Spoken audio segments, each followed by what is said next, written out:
저는 지난 2주 동안 그 성도가 이 땅에 사는 이유에 대해서 말씀을 드렸습니다. 어, 그 성도가 이 땅에 사는 이유에 대해서 주님께서 저의 질병을 통해서 더 선명하게 보여주시고 삶의 방향을 잡게 해주신 은혜를 경험하게 됐습니다.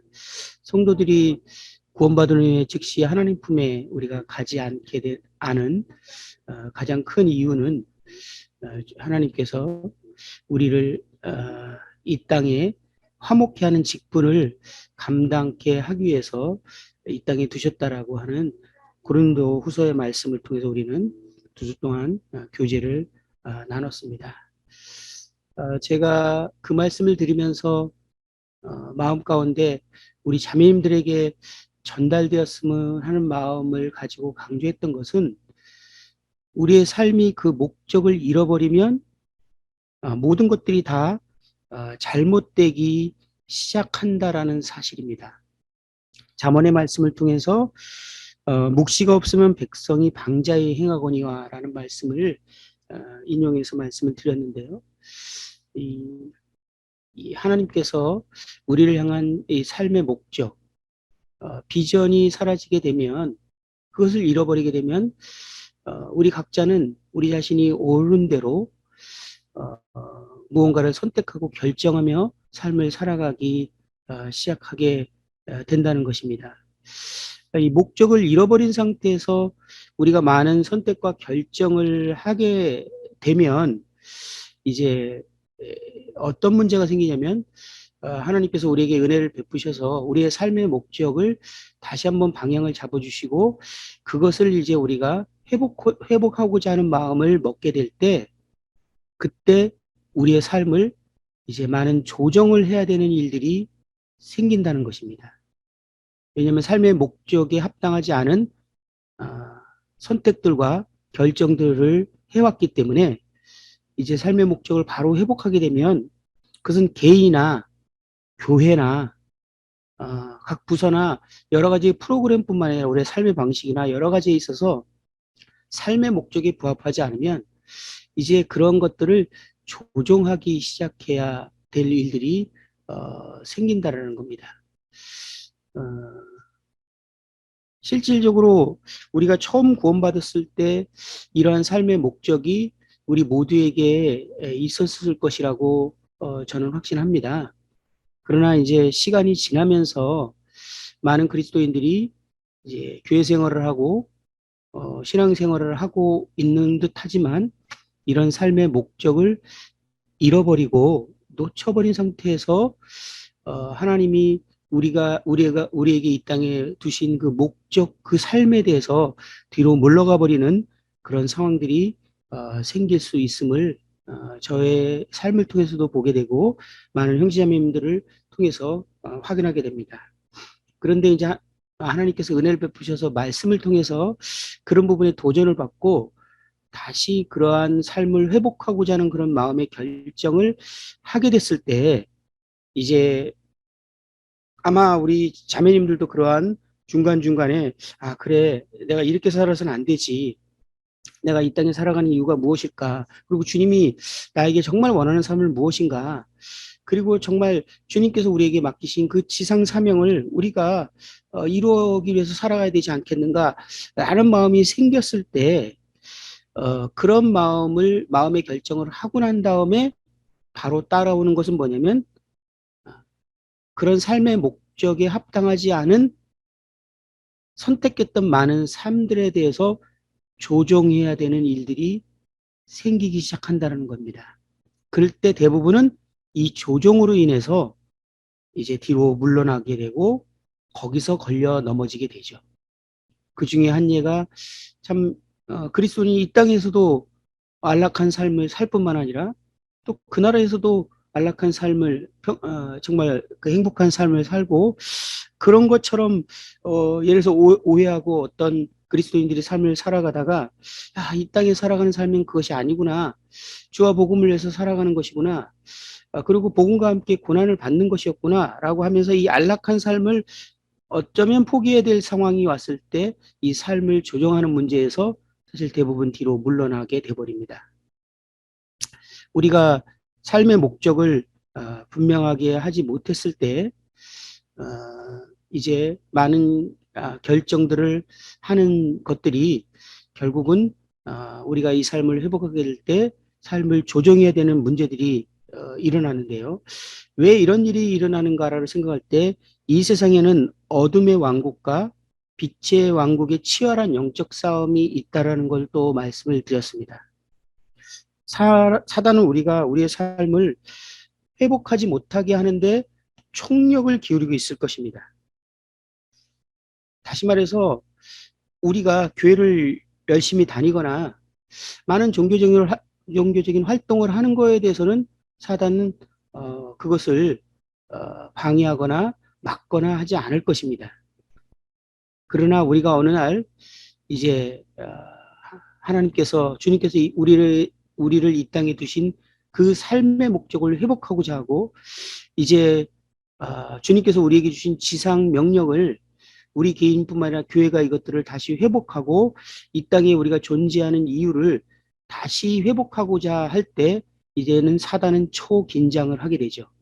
그것만은 허락할 수 없는 문제이기 때문에 그렇습니다. 그것이 허락되면은 결국은 어둠의 왕국은 빛의 왕국에 전복되게 되고 자기의 백성들을 뺏길 수밖에 없기 때문에 사단의 온통 관심사와 이제 그가 하는 것들은 이 세상 체계를 이제 하나님을 믿고 싶지 않도록 만드는 것에 총력을 기울이고 있습니다. 이 세상 신이라고 하는 사단은 이 세상 모든 체계, 문화, 경제, 사회 모든 영역에 있어서 사람들로 하여금 하나님을 믿지 못하도록 교묘하게 체제를 만들어 놓는 것에 총력을 기울이고 있다는 것입니다. 그래서 믿지 않는 사람이요, 이 세상 풍속에 푹 빠져 있는 사람은 결코 구원받을 수 없어요. 그리스도인들도 이 세상 문화에 빠져 있으면 결코 영적인 전쟁을 할 수 없는, 군사로서 살아갈 수 없는, 삶의 목적대로 살아갈 수 없는 사람이 되어버리고 맙니다. 사단은 모든 목적은 단 하나예요. 사람들로 하여금 하나님을 만나지 못하게 하는 것. 하나님을 만나는 순간 내 백성이 하나님 나라로 옮겨지기 때문에 자기의 백성을 뺏기기를 원치 않습니다. 그런데 우리가 구원받기 전에는 이 사단이 우리에게 역사해서 우리가 하나님을 알지 못하도록 최선을 다해서 노력을 하겠지만 우리가 하나님 나라로 옮겨진 이후에 그러면 포기하느냐? 그렇지 않습니다. 우리를 통해서 또 구원받을 잃어버린 영혼들이 있기 때문에 우리로 하여금 싸움을 못하는 무기력한 사람으로 만들어 놓는 것이 이제 사단에 있어서는 이제 차선책, 구원받은 이후에 사람들에게 하는 정말 최선의 영적인 전쟁의 노력들일 것입니다.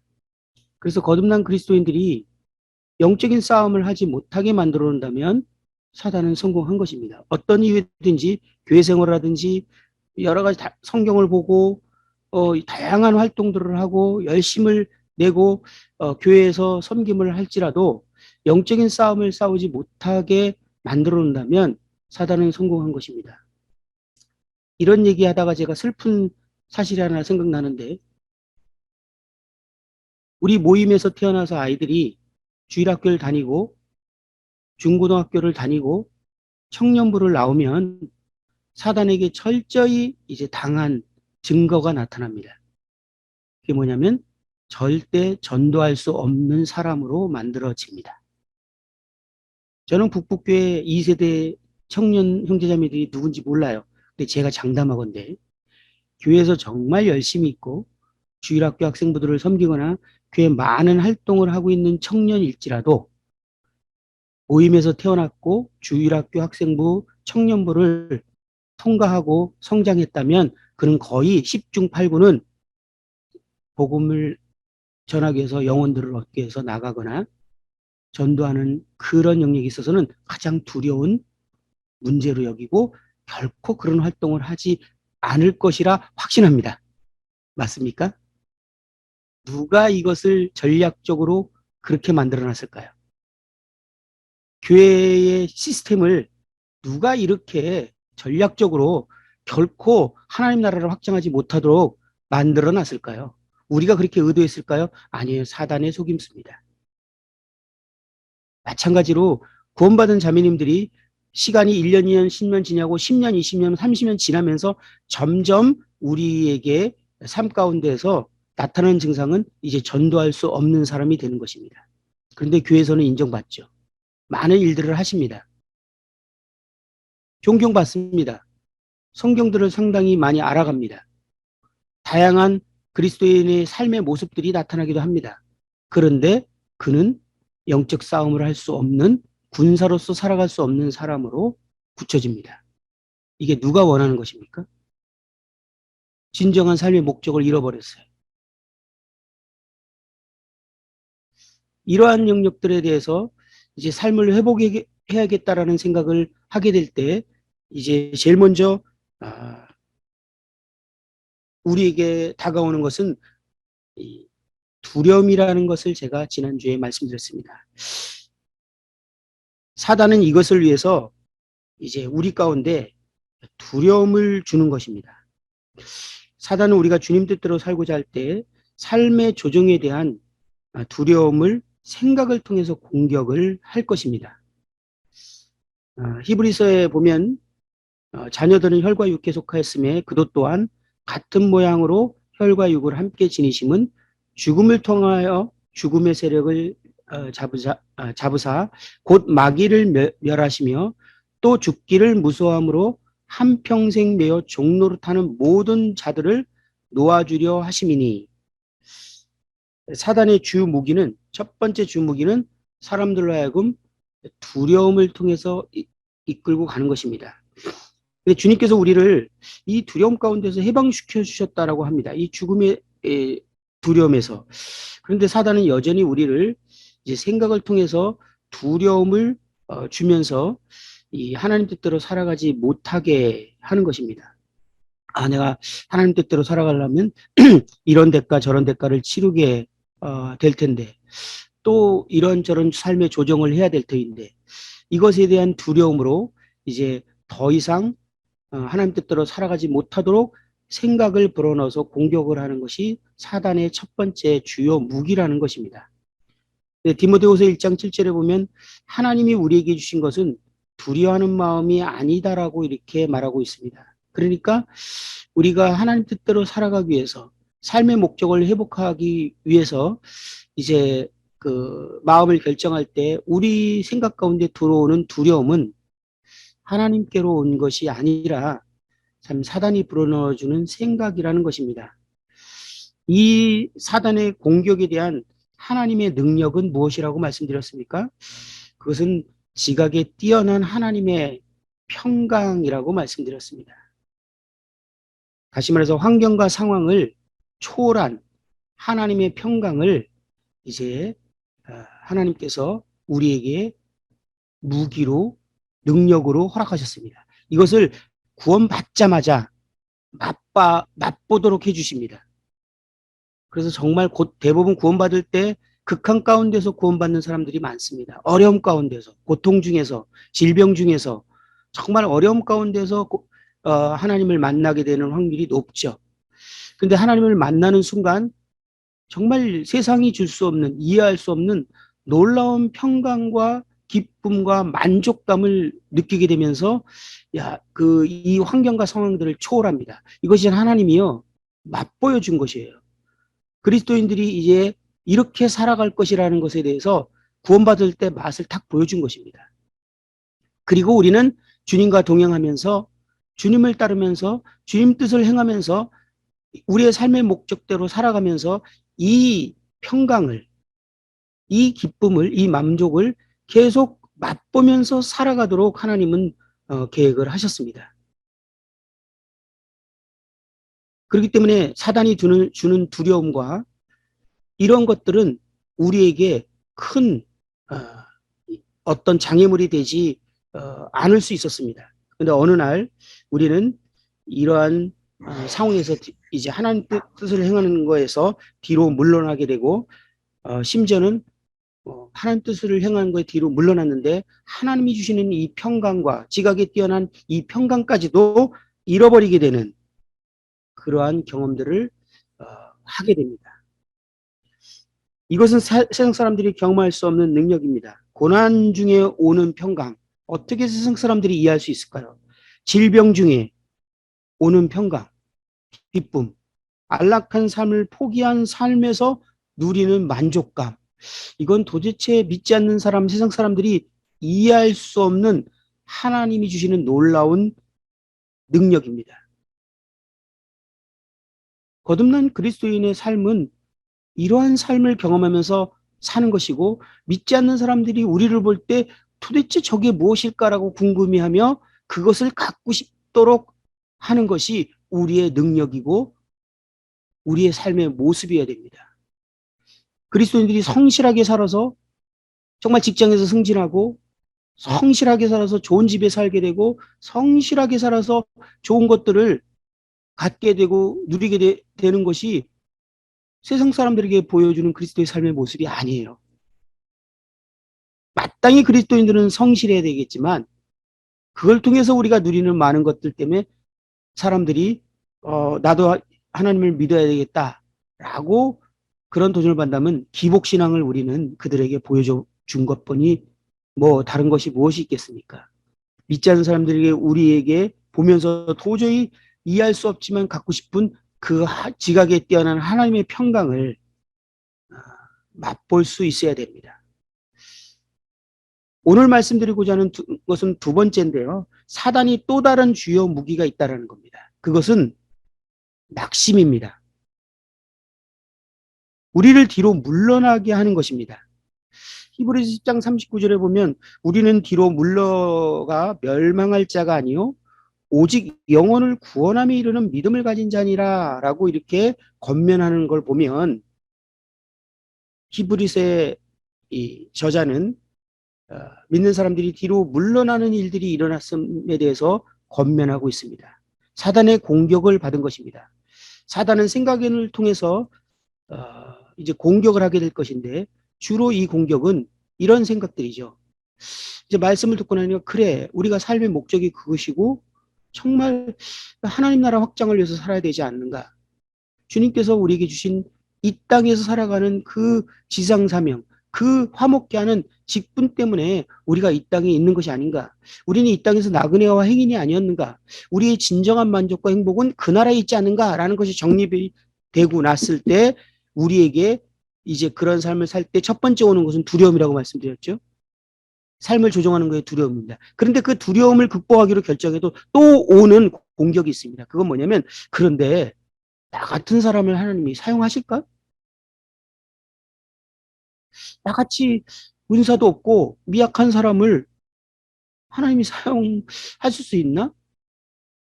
그런 일들은 좀 은사가 드러나거나 정말 그렇게 할 수 있는 형제님이나 어떤 그런 자매님들이 해야 될 일이 아닌가? 나는 뒤에서 그냥 기도만 해주면 되지 않을까? 이런 생각의 공격을 사단이 불어 넣어 준다라는 것입니다. 이 생각은요, 하나님께로 온 생각이 아니에요. 그 이유와 그 다음에 하나님께서 이것을 극복하게 하는 해결책, 능력이 무엇인지에 대해서 한번 오늘은 살펴볼까 합니다.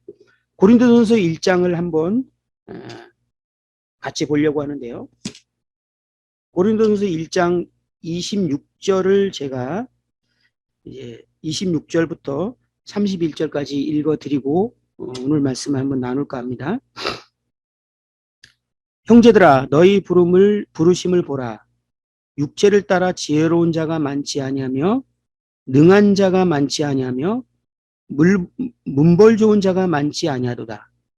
그러나 하나님께서 세상에 미련한 것들을 택하사 지혜 있는 자들을 부끄럽게 하려 하시고 세상에 약한 것들을 택하사 강한 것들을 부끄럽게 하려 하시며 하나님께서 세상에 천한 것들과 멸시받는 것들과 없는 것들을 택하사 있는 것들을 폐하려 하시나니 이는 아무 육체도 하나님 앞에서 자랑하지 못하게 하려 하심이라. 너희는 하나님으로부터 나서 그리스도 예수 안에 있고 예수는 하나님으로부터 나와서 우리에게 지혜와 의로움과 거룩함이 구원함이 되셨으니 기록된 바 자랑하는 자는 주 안에서 자랑하라 함과 같게 하려 함이라. 여기는 하나님이 택하신 부르신 사람들의 어떠함에 대해서 기록되어 있는 것을 보게 됩니다. 하나님의 그 부르심에는 지혜로운 자나 능한 자나 문벌 좋은 자 이런 사람들이 거의 없다라는 것입니다. 하나님께서 택하시는 사람들의 택하시기를 즐겨하는 5분류의 사람들이 나오는데 미련한 것들, 약한 것들, 천한 것들, 멸시받는 것들, 없는 것들 이런 것들을 택하신다라고 말씀하고 있어요. 이런 것들에 대해서 내용들을 보면 어떤 지식층에 속하지 못한 사람을 말하는 거고 세상에 아무 영향력도 미치지 못하는 사람들이나 어떤 출생적으로 천하게 태어났거나 뭐 다른 사람이 이렇게 무시하거나 경멸하는 그런 대상이거나 사람들이 보기에 존재하지도 않는 듯 보이는 그런 영향력이 없는 사람들을 표현하는 단어들입니다. 하나님은 세상에 미련한 자들, 약한 자들, 천한 자들, 멸시받는 자들, 없는 자들을 택하셨는데요. 하나님은 일부러 이런 사람들을 택하셨다라고 성경은 말하고 있는 것입니다. 하나님은 자신의 뜻을 행하기 위해서 이런 사람을 선택했는데요. 이런 약한 자들을 선택하셔서 그들을 사용하시는 것을 즐겨하시고 기뻐하셨다라고 말하는데 이것이 하나님의 방법입니다. 성경은 이러한 내용들로 가득 차 있는 것을 보게 됩니다. 거의 성경의 내용을 보면 다 이런 하나님의 원리가 적용되고 있어요. 특별히 예수님이 이 땅에 오셔서 제자들을 선택할 때도 이 원리는 예외가 없었는데요. 예수님 당시에 랍비들이 있었는데 예수님도 그 당시에 랍비라고 이제 그 호칭을 받았죠. 랍비들에게는 항상 제자들이 있었습니다. 그리고 유명한 랍비들에게는 많은 제자들이 그의 제자가 되기 위해서 줄을 섰고 스승들은 자기의 제자들을 선택하기 위해서 상당한 수준의 시험이나 테스트를 통해서 선별해서 제자들을 선택했다고 합니다. 왜냐하면 제자의 어떠함이 스승의 명성과 직결되어 있기 때문에 함부로 제자를 선택하지 않았어요. 그래서 그 당시에 웬만한 사람의 랍비의 제자가 되려면 기본기가 모세 오경 정도는 다 외워야 해요.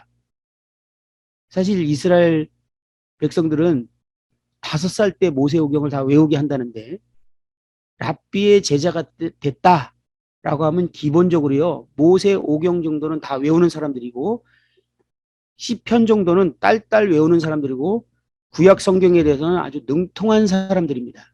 그리고 가문적으로나 사회적으로나 여러 면에서 다른 사람들에게 뒤지지 않는 그런 사람들이 랍비의 제자들로 선택받고 있던 시대였습니다.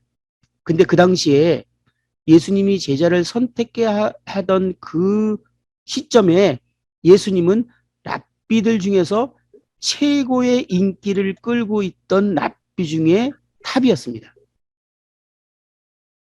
나중에 후반부에 가서 예수님이 이제 그 바리새인들과 서기관과 그들로 인해서 이제 모함을 받으면서 문제가 생겼지. 초기에는요 온 유대 사람들이 예수님을 따르고 하나님의 사람이라고 했고 수많은 사람들이 항상 예수님을 따랐던 것을 성경을 통해서 우리는 확인하게 됩니다. 그렇다면 예수님의 제자가 되려는 사람이 얼마나 줄을 섰겠어요.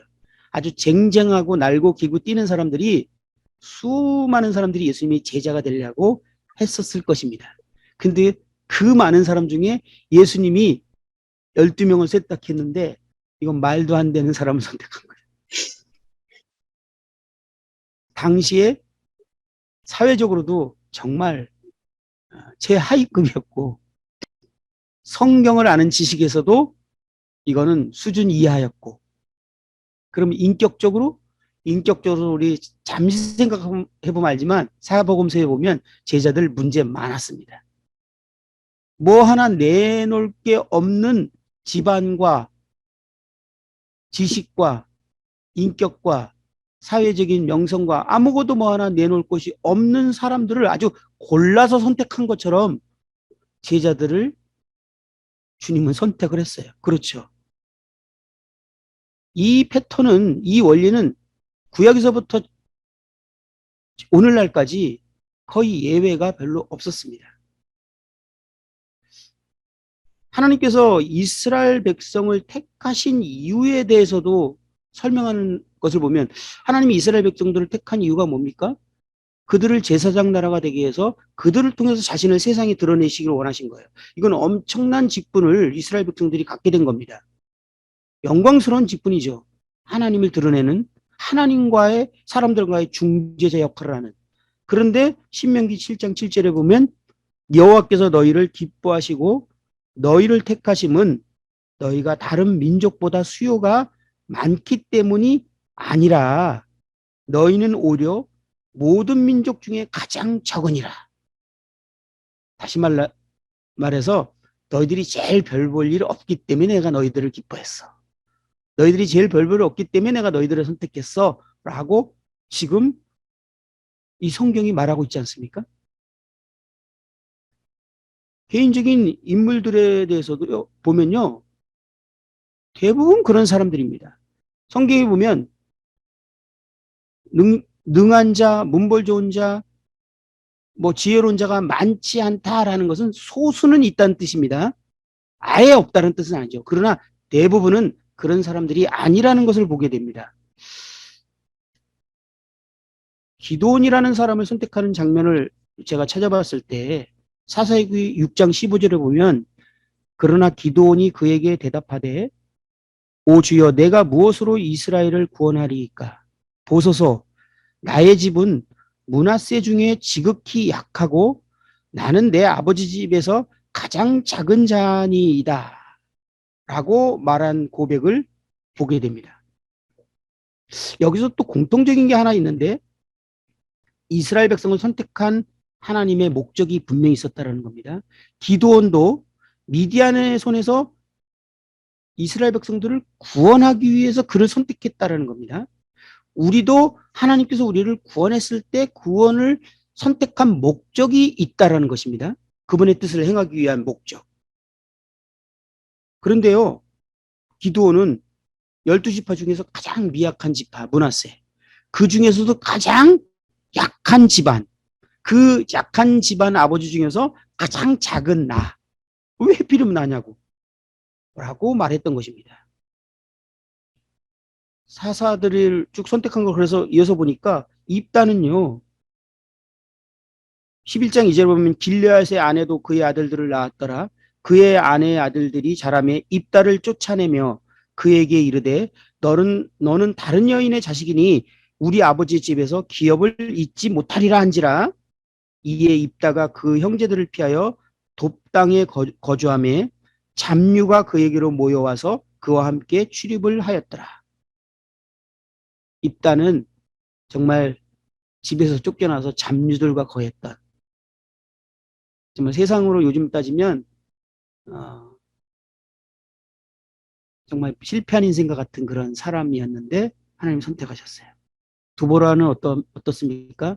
구약시대에 여자를 선택했다라는 것은 정말 특별하지 않습니까? 사울왕을 선택할 때 사울은 어땠습니까? 사울이 자신을 선택할 때 사무엘상 9장 21절에 보면 사무엘이 대답하여 이르되 나는 이스라엘 지파의 가장 작은 지파 베냐민 사람이 아니니까 또 나의 가족은 베냐민 지파 모든 가족 중에 가장 미약하지 아니하니까 당신이 어찌하여 내게 이같이 말씀하시나이까. 이해가 안 간 거예요. 자기가 이스라엘 왕을 삼으려고 하나님의 목적에 의해서 우리를 선택했을 때 사울왕을 선택했을 때 자신들도 이해가 안 가는 거예요. 드보라도 그랬고 기도원도 그랬고 입다도 그랬고 제자들도 그랬고 우리 고린도서 1장에 있는 것처럼 우리들을 선택하신 하나님께서는 우리를 통해서 분명히 이루시고자 하는 목적이 있으셨다는 거예요. 그건 위대한 목적이에요. 세상을 자기와 화목케 하는 직분. 이거는 정말 영광스럽고 위대하고 아무나 할 수 없는 그러한 목적인데 그러한 목적을 위해서 지금 자매님들을 저를 하나님이 기뻐하셔서 선택하셔서 우리를 구원하셨다라는 겁니다. 그런데 우리는 정말 미약하고 약하고 별 볼 일 없는 사람이기 때문에 선택을 받게 됐다라는 거예요.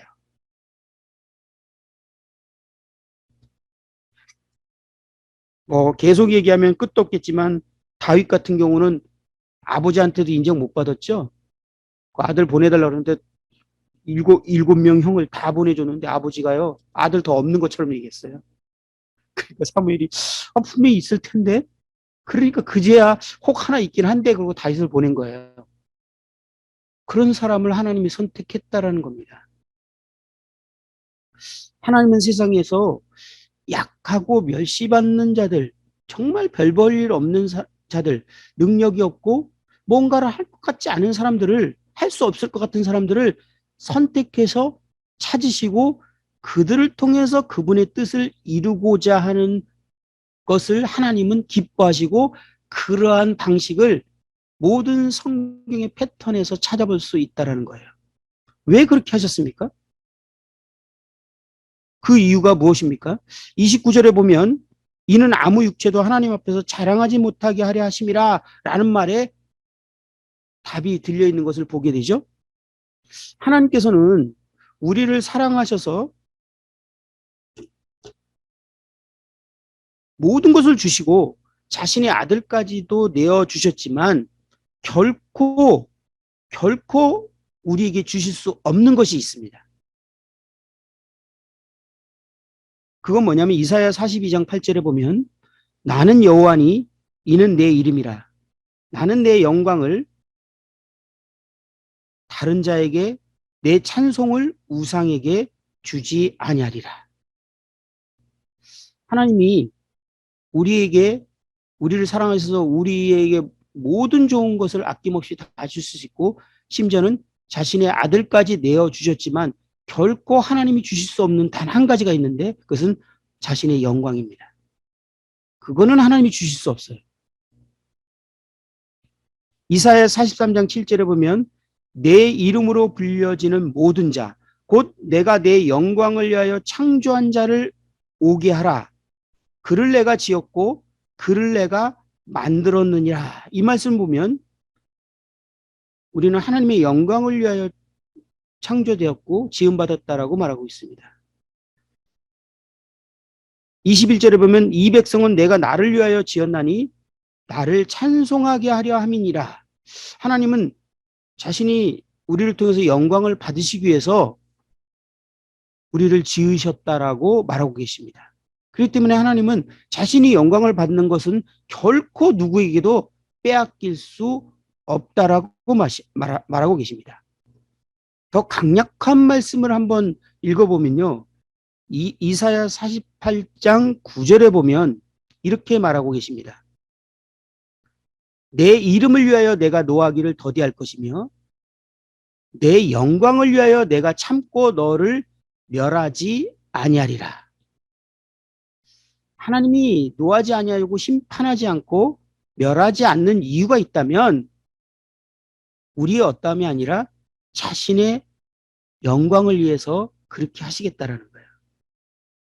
그러면서 11절에 보면 놀랍고 충격적이고 인본주의 사상을 정말 부서 깨트리는 표현이 나오고 있습니다. 나는 나를 위하며 나를 위하여 일을 이룰 것이라. 어찌 내 이름을 욕되게 하리요 내 영광을 다른 자에게 주지 아니하리라. 인본주의 사상을 가진 사람한테는 충격적인 표현일 것입니다. 하나님은 뭐라고 표현하면 나는 나를 위한다. 나를 위해서 이 모든 일들을 행할 것이다. 내 영광을 위해서 내 모든 것들을 지금 행하고 있다. 이렇게 말씀하고 계시는 것입니다. 에스겔 36장 21절부터 23절을 한 번 더 읽어드리면요. 그러나 이스라엘 족속이 들어간 그 여러 나라에서 더럽힌 내 거룩한 이름을 내가 아꼈노라. 그러므로 너는 이스라엘 족속에게 이르기를 주 여호와께서 이같이 말씀하시기를 이스라엘 족속아 내가 이렇게 행함은 너희를 위함이 아니요 너희가 들어간 그 여러 나라에서 더럽힌 나의 거룩한 이름을 위함이니라. 너희를 위해서가 아니라 나의 거룩한 이름을 위해서. 23절에 여러 나라 가운데서 더럽혀진 이름 곧 너희가 그들 가운데서 더럽힌 나의 큰 이름을 내가 거룩하지 하게 할지라. 내가 그들의 눈앞에서 너희로 말미암아 나의 거룩함을 나타내리니 내가 여호와인 줄을 여러 나라 사람이 알리라. 주 여호와의 말씀이니라. 이스라엘 백성들이 하나님의 이름을 더럽혔지만 그들은 하나님께 불순종했지만 그랬지만 하나님이 결국은 이스라엘 백성들을 회복해 주시고 그들을 이제 이끌어 주시고 그 열국에서 승리하게 해 주실 것이라는 약속들을 하셨는데 그 이유는 너희 때문에 아니라는 거예요. 내 영광 때문에, 내 이름 때문에, 나 때문에 그 일을 행하시겠다라는 거예요. 하나님이 저희들을 구원하실 때 그분의 영광을 위해서 우리를 구원하셨습니다. 그래서 에베소 1장은 계속 우리를 영원전에 택하시고 우리를 구원하신 이유를 얘기하면서 그 목적이 뭡니까? 하나님을 찬송하게 하려 합니다. 하나님의 영광을 위해서 그 일을 행하십니다. 결국은 이 땅에서 궁극적인 목적은 무엇입니까? 하박국 2장 14절에 이는 물이 바다를 덮음같이 여호와의 영광을 인정하는 것이 세상에 가득함이라. 하나님이 결국은 이루신 이 땅에 이룰 목적이 나와 있습니다. 그것은 이 땅에 하나님의 영광을 인정하는 것이 가득하게 될 거라는 거예요. 지금 오늘은 수많은 사람들이 하나님을 인정하지 않고 다른 우상에게 절하고 자신을 우상으로 섬기고 있고 돈을 우상으로 섬기며 다른 것들을 섬기면서 그들에게 영광을 돌리지만 하나님은 결국은 이제 궁극적인 목적은 이제 물의 바다를 덮음같이 여호와의 영광을 인정하는 것이 세상에 가득하게 될 것이라는 것입니다. 이것이 하나님이 원하시고자 하는 반드시 이루시고자 하는 목적인데 이것을 우리를 통해서 행하시겠다는 거예요. 우리가 복음을 전하는 이유가 무엇입니까? 우리가 구원을 받자마자 우리에게 첫 번째 우리가 해야 될 우리의 의무가 무엇이죠? 예배. 왜? 하나님의 영광을 돌려드리는 것. 그러면 우리가 복음을 전하는 이유는 뭐죠? 하나님께 예배하지 않는 그들에게 하나님을 전해서 그들로 하여금 하나님을 예배하도록 하는 것. 결국은 하나님은 모든 사람에게 영광을 받으실 것입니다. 이 일을 이제 이루시기 위해서 사람들을 택하기 시작했는데 그게 자매님들이십니다. 그런데 그 택한 조건이 뭐냐면 가장 미약하고 별 볼 일 없고 능력이 없고 세상에서는 인정받지 못하는 영향력 없는 사람들로 골라서 선택하시겠다라는 거예요. 하나님의 궁극적인 이 땅의 목적이 그것일 뿐만 아니라 영원 세계에서 하나님의 궁극적인 목적은 무엇입니까? 결국은 천사와 모든 천사가 보좌와 장로들과 내 생물의 주위에 서 있다가 보좌 앞에 엎드려 얼굴을 대고 하나님께 경배하며 이르되 아멘 찬송과 영광과 지혜와 감사와 존귀와 권능과 힘이 우리 하나님께 세세토록 있을지어다 아멘 하고 예배드리는 장면을 우리는 계시록을 통해서 보게 됩니다. 결국은 하나님이 영광을 세세토록 받는 것이 하나님의 목적이에요. 그래서 오늘날 가장 큰 죄는 무엇입니까? 오늘날 성경이 말하는 가장 큰 죄는 무엇이냐는 거예요. 이거는 복음을 전할 때도 구도자들에게 우리 자녀들에게 반드시 전달돼야 될 진리인데 그것은 하나님의 영광을 가로채는 것입니다. 사도행전 12장에 헤롯이 하나님의 영광을 가로챘다가 하나님이 쳐서 죽는 장면이 나옵니다. 우리는 하나님의 영광을 위해서 존재한다라고 성경은 말하고 있습니다. 그런즉 너희가 먹든지 마시든지 무엇을 하든지 다 하나님의 영광을 위하여 하라 이렇게 말하고 있습니다. 자, 이렇게 길게 제가 말씀드렸던 이유는 하나님이 우리를 통해서 영광 받으시는 방법은 강한 자를 사용하시는 것이 아니라 약한 자를 택하셔서 하나님의 능력이 그를 통해서 나타나게 되는 것이 하나님의 방법이고 하나님이 즐겨 사용하시는 뜻이라는 것입니다. 그것만이 하나님의 영광을 받을 수 있는 길이에요. 그래서 저도 참 하나님이 가장 싫어할 때가 무엇이냐면 제가 성공적으로 주님을 섬기거나 좋은 열매를 맺었을 때 그 영광을 가로챘을 때 그것이 가장 심각한 상황이라는 것을 이제 어느 날부터 알게 됐습니다. 하나님이 가장 싫어하는 것이에요. 그 하나님의 영광을 가로채는 것. 그런데 우리 육신의 본성은요. 끊임없이 하나님 자리에 앉아서 자기가 영광 받으려고 해요. 그 영광 받는다는 게 뭐죠? 인정받는다는 거. 칭찬받는다라는 거. 존귀함을 받는다는 거. 그러니까 자아는요. 무시당하는 거 제일 싫어해요. 뒤처지는 거 제일 싫어해요. 별 볼 일 없고 아무것도 못하는 거 제일 싫어해요. 자아는요. 하나님 자리에 앉아서 영광 받는 것이 모든 삶의 목적이에요.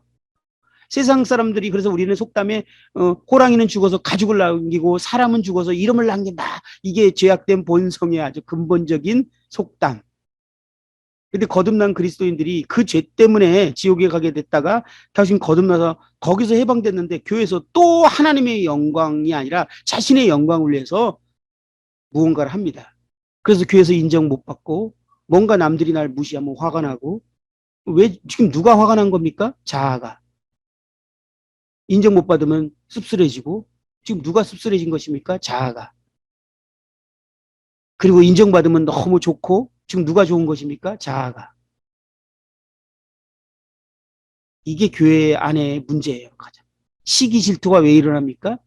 자기가 영광을 받고 싶어서. 이게 교회의 모든 문제죠. 갈등의 문제고 형제들이 세워지지 않았을 때 어려운 이유죠.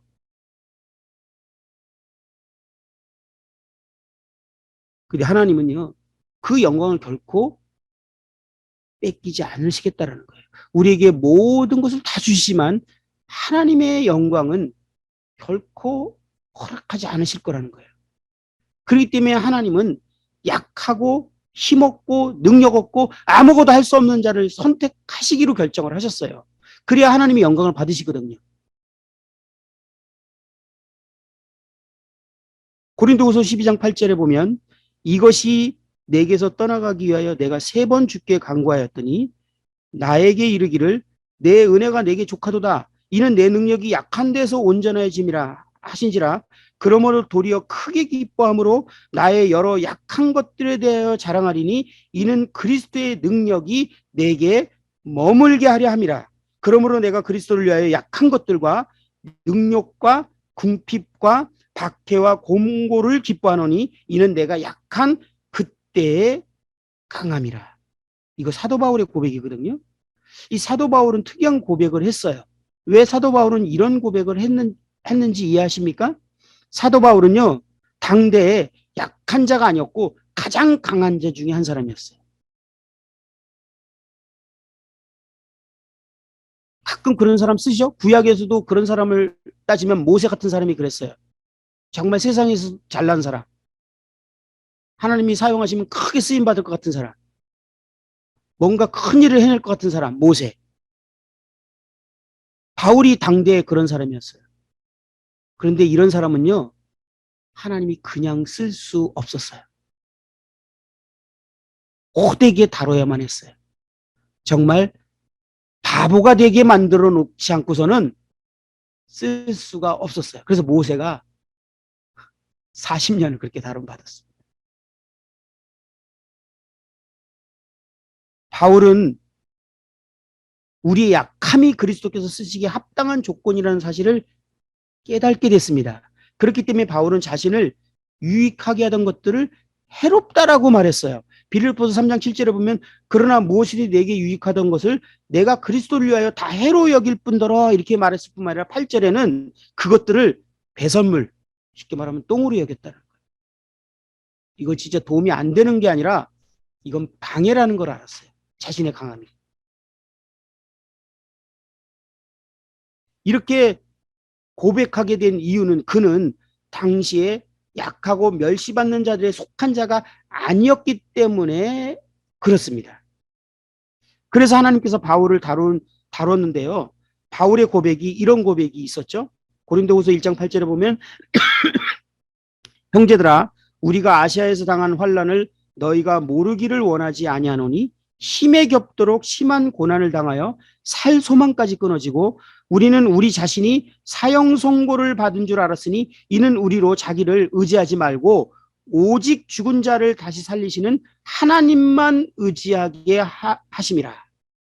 바울이요 정말 자기 능력을 가지고 살아가지 못하도록 하나님만 의지하는 바보가 되도록 정말 미약한 자가 되도록 하나님이 호되게 다루신 것을 우리는 성경을 통해서 확인하게 됩니다. 그리고 바울이 직접 고백을 해요.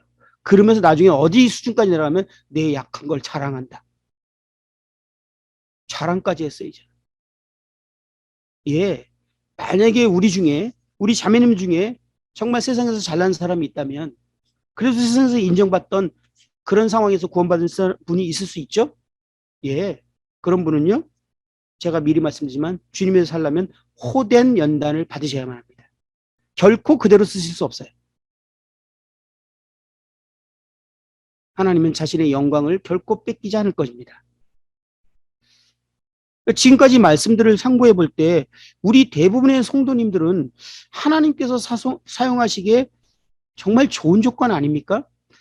제가 북부는 잘 모르지만 저희 지금 이천교회만 해도요. 딱 이런 사람들만 모아놨어요. 어떤 교회는 뭐 그렇지 않을 수도 있어요. 그렇지만 아니요. 대체적으로 성경을 볼 때 그런 사람들만 모아놨어요.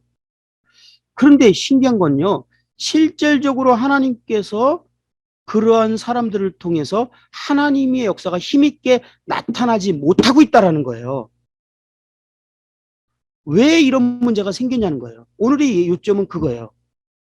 우리가 약하고 미약하고 별볼이 없는 거는 정말 탁월한 조건이고 하나님이 딱 맞는 조건이었는데 그러면 하나님이 우리를 통해서 놀랍게 역사하고 하나님의 일들이 이루어져야 되는데 왜 정작 결과적으로는 그런 결과들이 별로 나타나지 않고 있냐 이것입니다. 두 가지 큰 이유가 있어요. 첫 번째는 우리는 우리 자신의 연약함을 보고 나 같은 자는 하나님이 사용하지 않을 거야 라고 생각하는 그 육신의 생각이 그를 지배하고 있기 때문에 그렇습니다. 이거는 사단의 공격입니다.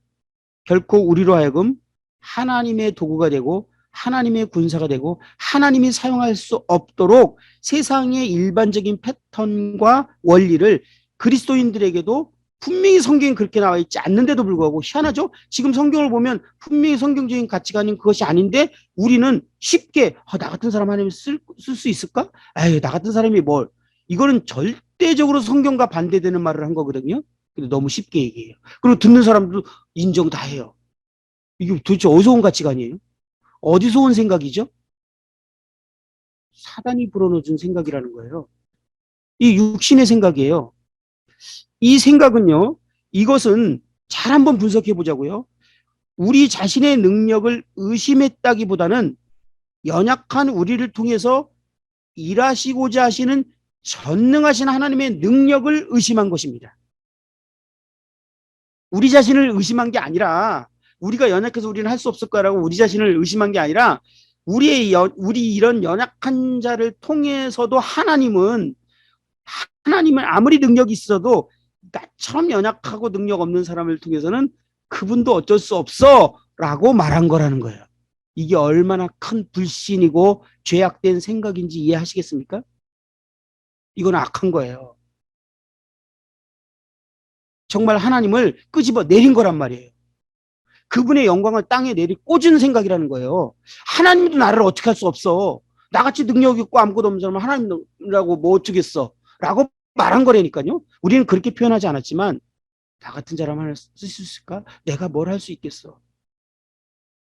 하나님이 장로형제님을 통해서 또 자매님, 리더 자매님을 통해서 자매님 이런 거 좀 말씀 좀 전해 주실래요? 또 이거 할래요? 아, 제가 그걸 어떻게 해야 할 수 있어? 저 못해요. 이게 지금 뭘 말한 거죠? 하나님도 나 같은 사람을 통해서는 아무 일도 할 수 없어. 이렇게 말한 거예요. 이건 악한 거예요. 겸손한 게 아니에요. 이건 겸손을 가장한 교만이고 악이라는 거예요. 이것이 세상적인 사고 체계고 사단이 주는 생각이고 육신의 생각이라는 것입니다. 우리는 하나님을 전능하시다고 말합니다. 그리고 이 의미를 하나님은 모든 것을 할 수 있는 분이시다라고 해석을 이렇게 정의를 합니다.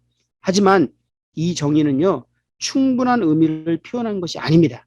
그래서 나하고 적용되는 그 정의가 아니었어요. 우리가 적용되는 정의는 어떻게 표현하는 것이 정확한 거냐면 하나님은 전능하시다라는 정의는 하나님은 우리로 하여금 그분의 뜻을 행하게 하실 수 있다. 다시 말씀드릴까요?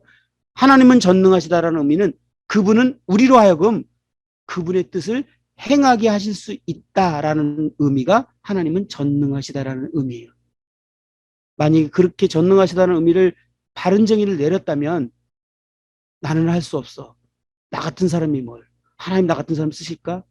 이것은 얼마나 잘못된 생각이고 내가 아니라 하나님을 의심한 것이고 하나님을 끌어내렸다는 사실을 알게 될 것입니다. 이건 육신의 생각이에요. 아니 사단이 주는 뒤로 물러가게 하기 위한 사단의 전략인 것입니다.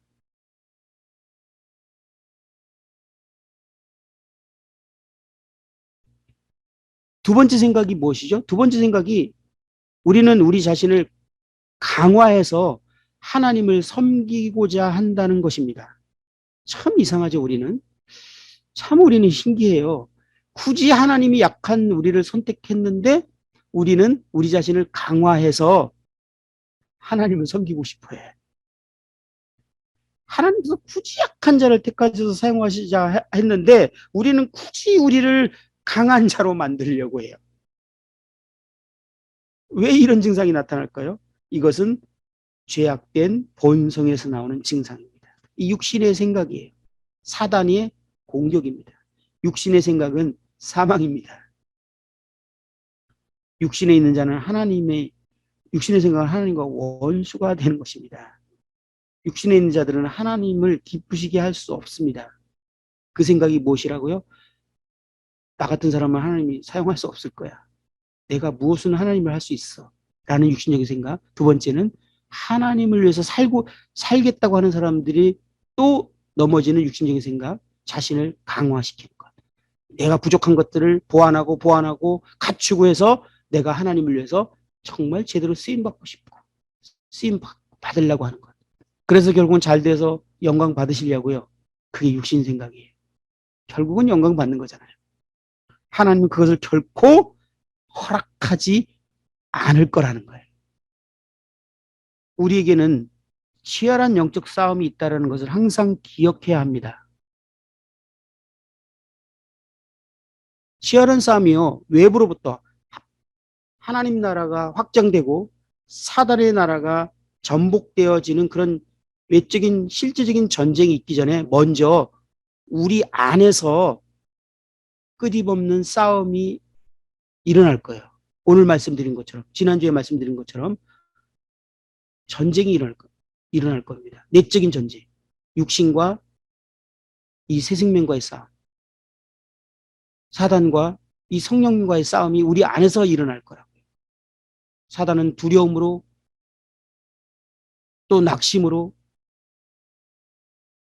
공격해 올 거고, 우리 안에 성령님께서는 평강으로 믿음과 신뢰로 이 싸움을 이겨나가도록 우리를 이끌어 가실 것입니다. 이런 싸움이 있다는 사실을 인식한다라는 것이 정말 중요해요. 우리는 빛의 왕국과 어둠의 왕국 사이의 끝없는 싸움을 명확하게 인식할 수 있는 안목을 계속 유지해야 한다라는 것이 정말 중요한 겁니다.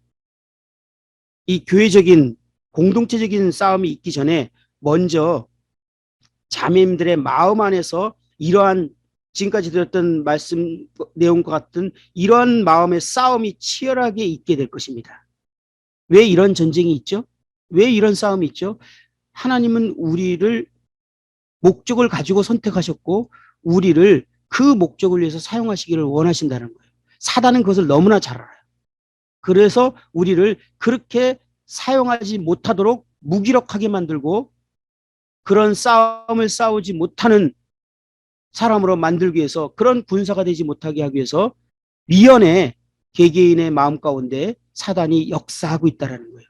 근데 이것을 영적인 전쟁으로 인식하십니까? 이런 두려운 마음이 오는 것, 뒤로 물러나게 하는 것, 이것이 영적 싸움이라고 생각하셨습니까? 세상 가치관은요, 세상 체계는요, 이런 것들을 너무나 당연한 걸로 여기도록 체계를 해놨어요. 그러니까 세상 체계에 맞는 생각으로 내가 생각을 하니까 이것이 잘못된 생각이라고 생각도 하지 않을 뿐만 영적인 싸움이라고 생각하지도 않아요.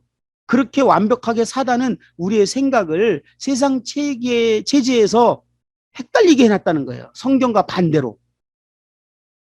그래서 이걸 영적인 싸움으로 생각하지 않고 있다는 거예요.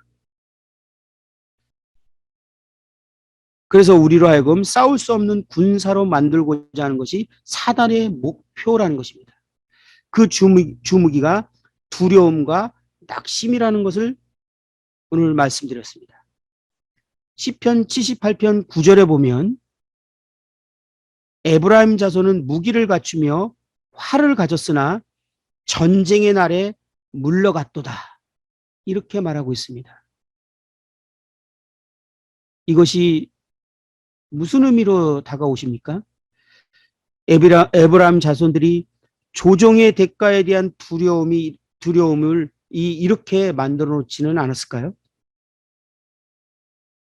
무기를 갖추고 활을 갖췄는데 막상 전쟁의 날에 물러가 버린 거예요. 두려움이 온 거예요. 내적인 싸움에서, 전쟁도 하기 전에 먼저 내적인 싸움에서 져버렸어요. 우리 자매님들 주어 복음을 살고 영적인 전쟁이라는 생각을 하고 하나님 나라 확장을 생각하면 그런 생각 들지 않습니까? 지금 집안도 골치 아프고 우리 교회도 골치 아프고 지금 나도 지금 골치 아픈데 그것까지 내가 할 수 있는 여력이 있을까? 이게 딱 사단이 주는 생각이거든요. 왜 그런 골치 아픈 일과 어려운 일들을 우리에게 조장했냐는 거예요. 그런 염려를. 사단이 다음 행보를 더 딛지 못하도록, 싸움을 하지 못하도록. 이것을 이기는 방법은요, 이것이 영적인 전쟁이구나 라고 생각하면서 오히려 영적 전쟁을 탁 하러 나갈 때 우리 내면에 있었던 모든 염려와 불안들과 이런 것들을 오히려 해결이 돼버리는 거거든요. 근데 이것 때문에 나가지를 못하는 거예요. 이게 사단이 전략이거든요. 끊임없이 그냥 집안일, 내 문제, 나해서 그냥 자식 문제 여기에서 매여 있도록 만드는 거. 이게요, 단지 우연히 일어난 일이 아니라 사단이 영적인 전쟁을 통해서 우리를 무기력하게 만들고 있다는 사실을 인식해야 된다는 거예요. 사사기 5장 15절에 보면 이사갈의 백성들이 드보라와 함께하니 이사갈과 같이 바락도 그의 뒤를 따라 골짜기로 달려 내려가니 루벤 시냇가에서 큰 결심이 있었도다. 16절에 보면 너가 양의 우리 가운데 앉아서 목자의 피리 부는 소리를 들으면 어찌미냐. 루벤 시냇가에서 큰 결심이 있었도다. 이게 무슨 의미죠? 루벤이 시냇가에서 큰 결심이 있었다는 말이 두 번이나 나와요. 쉽게 말하면 지금 두보라가 전쟁을 이제 선포한 거예요. 그리고 군사들을 모집령을 한 거예요. 12지파를. 루벤이 그 전쟁의 나팔을 들고 큰 결심이 일어난 거야. 아, 그래, 내가 싸워야지, 우리가. 라고 했는데 문제는 너가 양의 우리 가운데 앉아서 목자의 피리 부르는 소리를 들으면 어찌 됨이냐. 이 말은 뭐냐면 이제 그가 그 전쟁의 나팔이 울려퍼서 큰 결심이 있어. 큰 결심이란 마음은 마음의 큰 생각이라고 번역이 되어 있기도 하고 마음의 큰 다툼이라고 번역하기도 합니다. 루벤 지파가 군대 소집령을 듣고 마음에 동료가 된 거예요. 마음이 뜨거워진 거예요. 아, 그래, 나가서 싸워야지. 그런데 그들은요, 많은 생각, 내적인 싸움으로 인해서 뒤로 물러나 버렸어요. 그들에게는 전쟁의 나팔 소리보다는 목자의 피리 부는 소리가 더 크게 들렸습니다. 목자의 피리 부는 소리가 뭐 그들의 직업, 그들의 사업, 이것이 더 크게 들렸어요. 그들이 지금 하고 있는 직업, 사업, 그 어떤 것들이 더 큰 문제로 온 거예요. 싸워야 되는 것도 아는데 그럼 내 사업은 어떡하지? 그들은 자원자로 가서 전쟁을 수행할 마음에 그 결심이 있었는데 그러나 그들은 이 사업의 요청과 가족들의 필요의 요청이나 이런 것에 귀를 기울이면서 전쟁의 날에 뒤로 물러나서 이들은요 전쟁이 끝난 다음에 부끄러운 명단에 딱 오르게 됩니다. 루벤 지파, 뒤로 물러난 지파. 사사기 5장에 보면 그 드보라가 읽은 시에 명예로운 지파가 있고 부끄러운 지파의 명단들이 쭉 나와요. 그 중에 이 루벤 지파가 들어갑니다. 이유가 이거였다는 거예요. 우리는 그 같은 싸움의 소집 명령을 듣고 있지만 우리는 보수가 좋은 직장 또는 전도 유망한 어떤 밝은 전망이 있는 어떤 사업 또는 가족들의 요구 이런 것들에 더 귀를 기울이고 몰두하고 있지는 않는지, 그래서 우리가 뒤로 물러난 건 아닌지, 안락한 삶이 더 우리를 뒤로 물러나게 한 것이 아닌지, 그래서 결국은 전쟁이 끝난 날 주님이 오셨을 때 우리의 명단이 부끄러운 명단에 올라가 있지는 않을 것인지 생각을 해보셔야 합니다. 더 슬픈 것은 마지막 한 구절을 읽고 마무리하겠습니다. 사사기 5장 8절에 보면 우리가 새 신들을 택하였으므로 그때 전쟁이 성문에 이르렀으나 이스라엘의 4만 명 중에 방패와 창이 보였던가. 지금 무슨 말을 하고 있죠? 이스라엘 백성들이 전쟁을 해야 될 상황이 왔습니다. 그런데 이스라엘의 4만 명 중에 방패와 창이 하나도 없었다고.